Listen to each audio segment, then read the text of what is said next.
Sim, já estamos quase, já estamos com quanto tempo? Neste momento faltam Sim, ainda temos 8 tempo. minutos para as 8. Então eu queria que vocês nos dessem alguns conselhos. Em relação às pós-graduações de implantologia, eu acho essencial. Eu fui felizmente direcionada pelo professor Caramês e agradeço imenso. Deu uma cana para pescar e eu assim fiz. E tive que estar 3 anos nos Estados Unidos. Mas continua a haver essa lacuna das pós-graduações. Existem pós-graduações, não é? Portanto, Caramês existem, não é? Em Lisboa, mas com pouca. Ou seja, deveriam existir mais, não é? Pós-graduações de implantologia. Professor Caramês, o que é que acha disto? Porque nós com os tais cursos de fim de semana, nós com os tais não conseguimos fazer as coisas como deve ser, mesmo Uhum. com as novas gerações, com os novos protocolos, com todos os materiais que aparecem de novo, depois faltam as bases que requer, de facto, nós estarmos 2 anos ou 3 anos a estudar, não é? É, eu penso que ficou bem retratada aqui as necessidades, ou seja, falou-se um pouco de história da implantologia e, de facto, eu penso que hoje existem outras condições em Portugal. No entanto, ainda estamos muito aquém das condições que deveriam existir. Eu penso que a implantologia séria e responsável obriga a ter conhecimento. Os nossos doentes não são cobaias, portanto, as pessoas devem praticar atos clínicos responsáveis e, como é óbvio, para isso têm que dedicar-se, tem que haver uma dedicação à aprendizagem.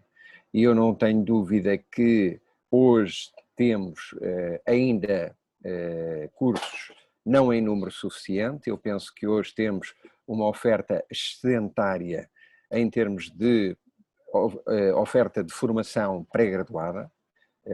Penso que há que reduzir essa oferta pré-graduada, porque é excedentária e o país não precisa, mas, por outro lado, o país precisa de oferta pós-graduada, porque as pessoas que Exatamente. estão no mercado precisam de se formar, precisam de aumentar o seu nível de conhecimentos e eu revejo-me naquilo que disse o Manel há pouco. Nós temos uma classe fantástica, com profissionais fantásticos, com um nível muito elevado em qualquer parte do mundo, mas não é assim para todos, ou seja, há muita gente que gostaria ainda de se formar, tem vontade, mas não tem as condições para se formar.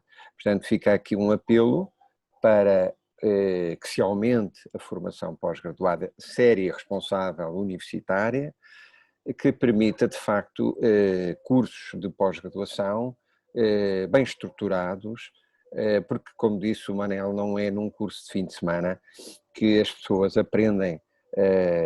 Não tenho dúvida nenhuma que formação complementar sim, mas formação de base tem que ser algo mais estruturado. A Ana sabe o que é que eu estou a dizer, teve a Sim, sim. oportunidade de ter essa escola e eu não tenho dúvida que no passado de facto não havia e, portanto, e estão aqui vários senhores que são grandes senhores. Eu sou um pouco mais novo. A primeira experiência que tive foi com o professor Vasconcelos Tavares e com o Gil Alcoforado. Aliás, presto-lhe a minha homenagem porque me iniciou também neste mundo da implantologia, o professor Vasconcelos Tavares e o Gil, que no fundo me criou o bichinho.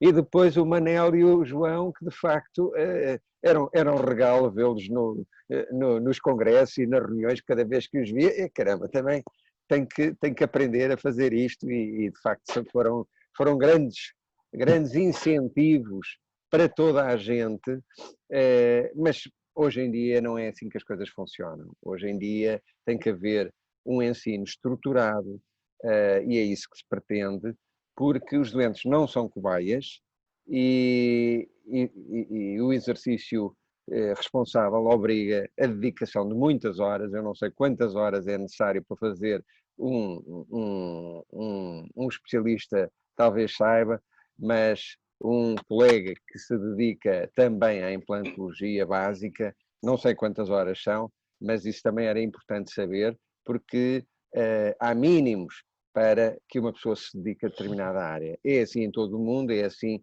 em qualquer área médica, e portanto eu penso que nesta área também.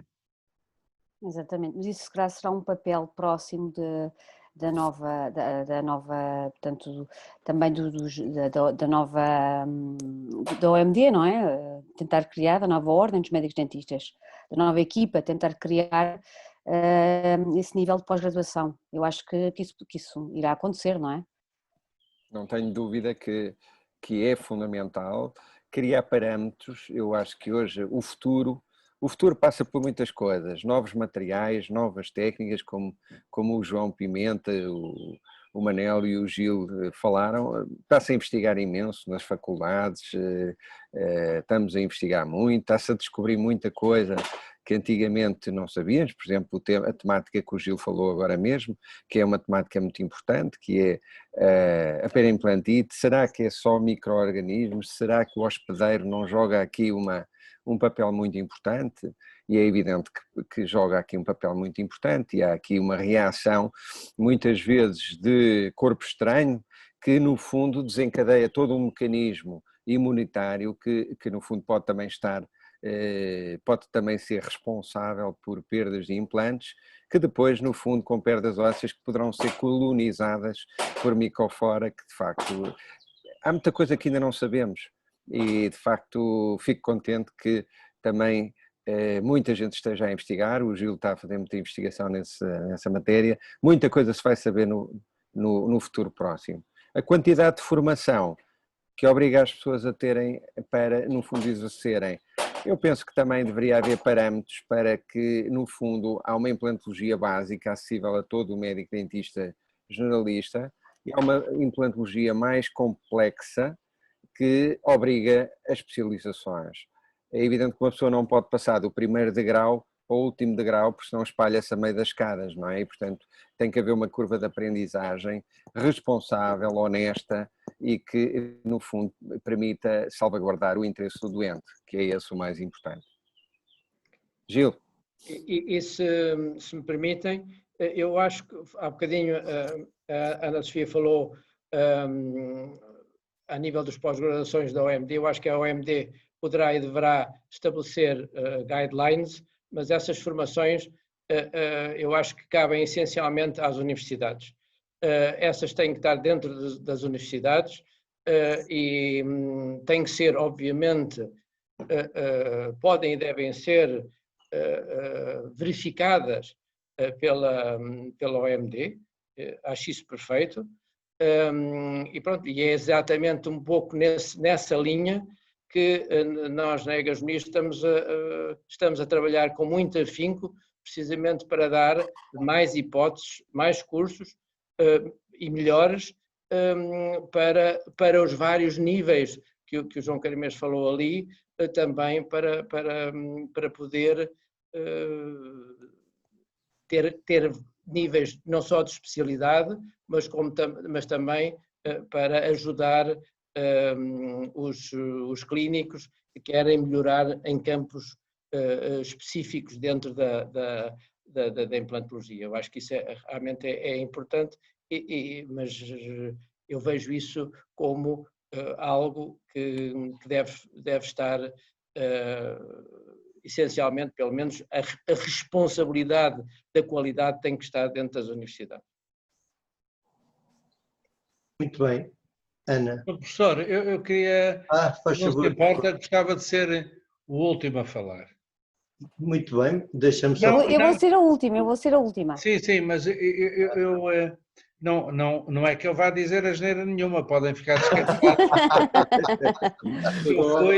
João, tudo é permitido a ti, pá. Não. Eu acho que foi extremamente sério, até um bocado contra, se calhar, o que estavam à espera que eu fosse, mas foi extremamente sério, porque efetivamente pouca comunidade médica dentária em Portugal pouco sabe sobre estas normas MDR. Aliás, eu penso que quase ninguém sabe sobre estas novas normas MDR. Isto é extremamente importante. É extremamente importante. Eu não sei se o Manuel Neves quer dizer alguma coisa, se já poliu a pedra bruta ou não. Queres dizer alguma coisa, Manuel? Chamaram por ti há um bocadinho. Eu sei que tens marcado um arroz de labagante no Lusíadas, mas pronto. Olha que maravilha! Não quer dizer nada. Então deixa-me dizer alguma coisa que eu acho que tem alguma importância. Esta foi a mesa redonda que eu sempre sonhei ter convosco no Congresso da OMD. Esta foi a mesa redonda que eu propus 4 vezes ao Congresso da OMD. Esta foi a mesa redonda que nunca foi aceite para o Congresso da OMD. E, meus caros amigos, eu tinha um grande amigo que infelizmente morreu, ou melhor, partiu para o Oriente Eterno, o Miguel Veiga. Miguel Veiga era um grande senhor da política portuguesa e da cidadania portuguesa, sobretudo da cidadania portuguesa. E o Miguel Veiga disse-me um dia: João Pimenta, perder a memória é morrer de frio. Olhem bem estas palavras. Perder a memória é morrer de frio. E por isso, se me permitem, eu quero dizer, como escrevi no meu Facebook um dia destes, que nunca percamos todas as memórias, as lembremos como boas e como más. E com a tolerância dos justos que somos, avancemos em direção ao bem. Honremos os nossos mestres e honremos agora, de uma forma particular, o professor Vasconcelos Tavares e o professor Fernando Pérez, infelizmente já desaparecido. E quero dizer-vos que eu, juntamente com o Fernando Pérez, contra a nomenclatura com capa e contra o status quo com E, fizemos o primeiro mestrado de implantologia universitária em Portugal, na Faculdade de Medicina Dentária da Universidade do Porto. Fomos muito criticados. E fomos muito criticados por várias razões. A primeira é que mandámos os nossos alunos 6 meses para a Faculdade de Medicina. Sabem porquê? Porque achávamos que os nossos alunos tinham uma deficiência de formação médica importante. E o grande problema que se passa é, como eu disse no início, para ser implantologista, qualquer serralheiro pode ser. Eu, como vos disse, eu posso ensinar um cunhado meu que tenha habilidade de mãos a colocar implantes. E até um robô agora, os chineses vieram com um robô a colocar implantes. O problema é que se não tivermos conhecimentos de fisiologia, se não tivermos conhecimentos de fisiopatologia, de farmacologia e de outras áreas das ciências básicas, médicas e pré-clínicas e até clínicas, como seremos como implantologistas? Provavelmente uns falhados.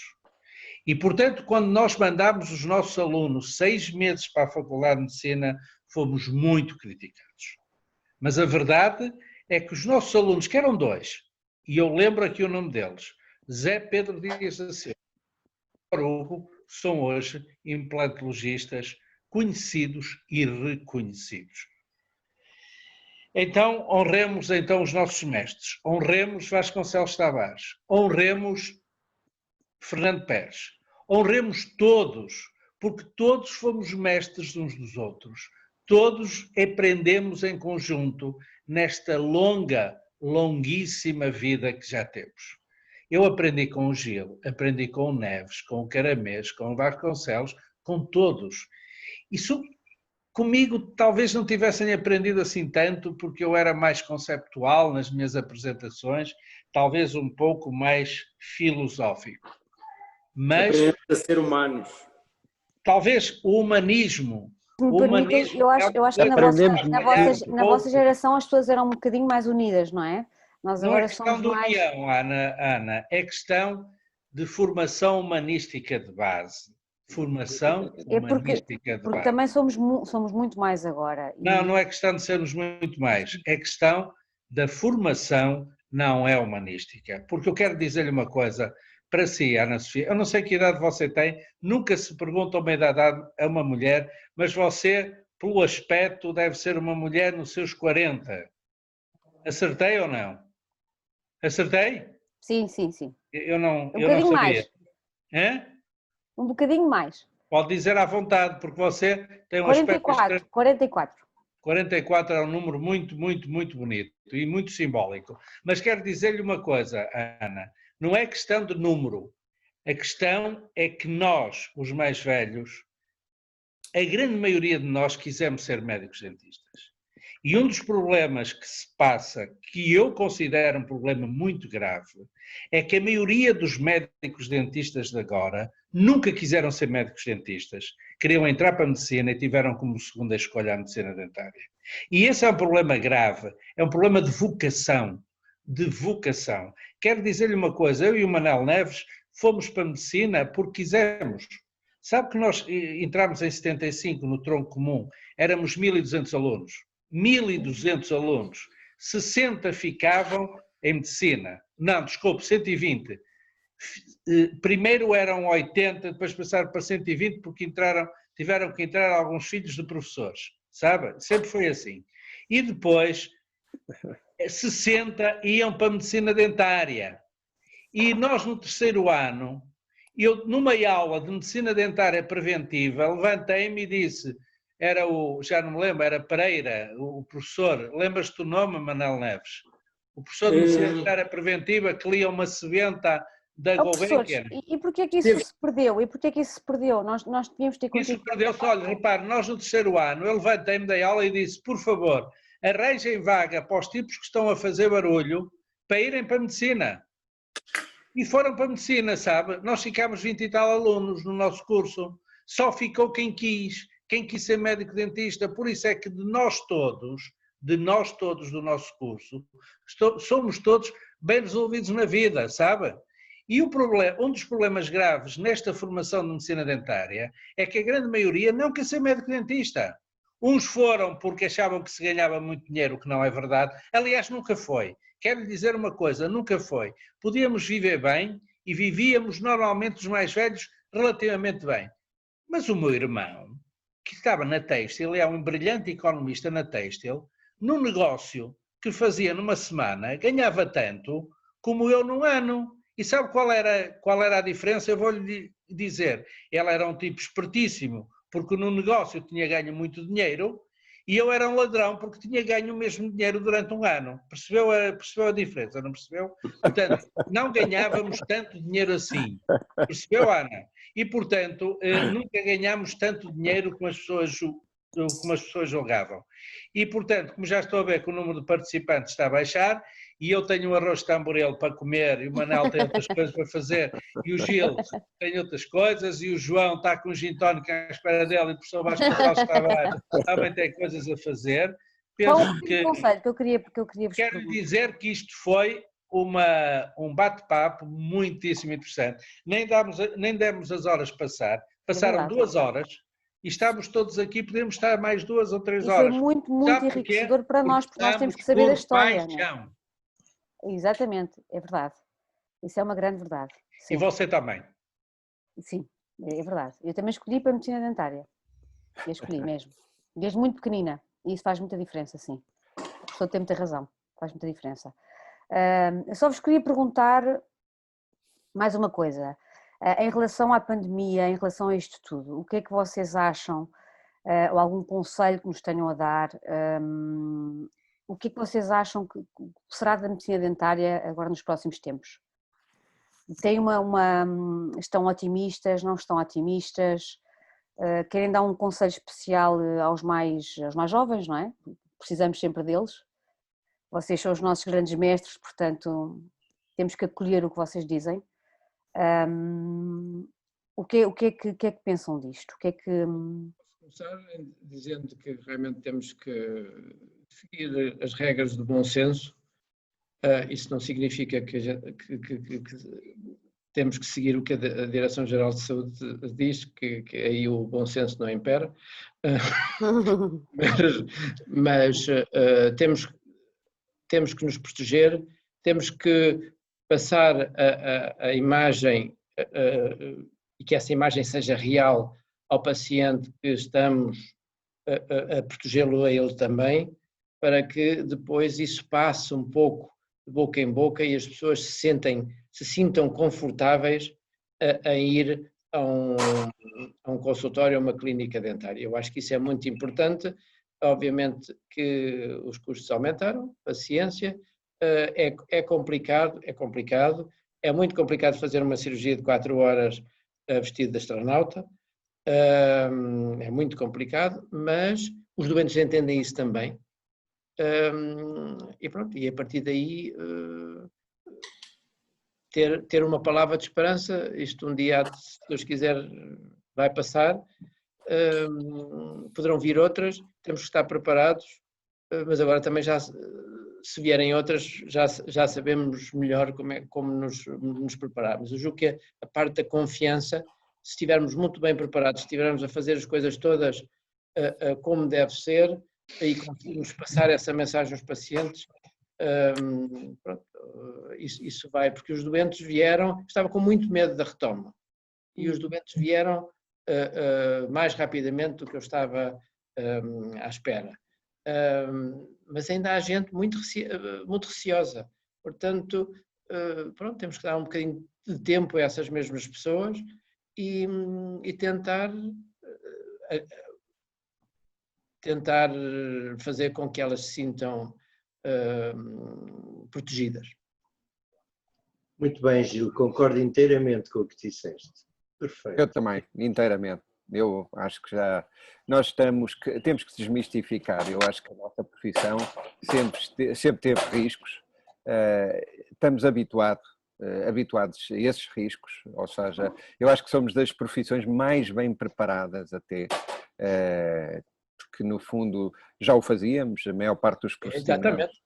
Já os fazíamos, porque no fundo os riscos existiam, sempre existiram, e eu penso que o ser humano adapta-se. E nós estamos a adaptar-nos, ou seja, no fundo já o fazíamos com muito rigor, com muitas regras, agora é mais umas quantas regras que nós tivemos que adaptar, mas eu penso que a profissão reagiu muito bem a esta problemática, a esta pandemia, e o que o Gil disse é fundamental, transmitir confiança aos nossos doentes, porque é menos arriscado para eles virem aos nossos consultórios do que irem beber um café ali ao lado, e é ali no café do lado que vão apanhar, não é no nosso consultório. Portanto, transmitir confiança acho fundamental, serenidade, transmitindo essa confiança, eu acho que as pessoas vão confiar, vêm às nossas estruturas, e não podemos aí facilitar. Também é outra mensagem muito importante, porque há a tendência para, vamos facilitar um pouco, não. É ter o rigor, e a partir daí os doentes confiam, e não tenho dúvida nenhuma que, havendo confiança, tudo vai ficar bem, como disse há pouco o Gil, tudo vai ficar bem. Posso dizer uma coisa, Ana? Sim, pode. Ora bem, não sei se vocês já tiveram, durante este período, já foram a alguma clínica por algum problema de saúde. Eu fui. Tive uma oveíte no olho esquerdo, sabem exatamente o que é, talvez por algum stress acumulado durante o período em que estive confinado, não é propriamente uma situação fácil, e vi que efetivamente nós estamos a ser redundantes, muitas vezes, nos cuidados que estamos a ter nas nossas clínicas. Mas é a redundância que faz dos aviões um meio de transporte extremamente seguro. É por ser, os aviões são seguros porque são redundantes. Para todas as seguranças eles têm algo em duplicado. É por isso que eles são seguros. Vocês sabem quantos computadores gerem um cockpit de um avião? Eu por acaso fiz uma viagem do Porto para Recife uma vez num cockpit, na altura em que se podia fazer.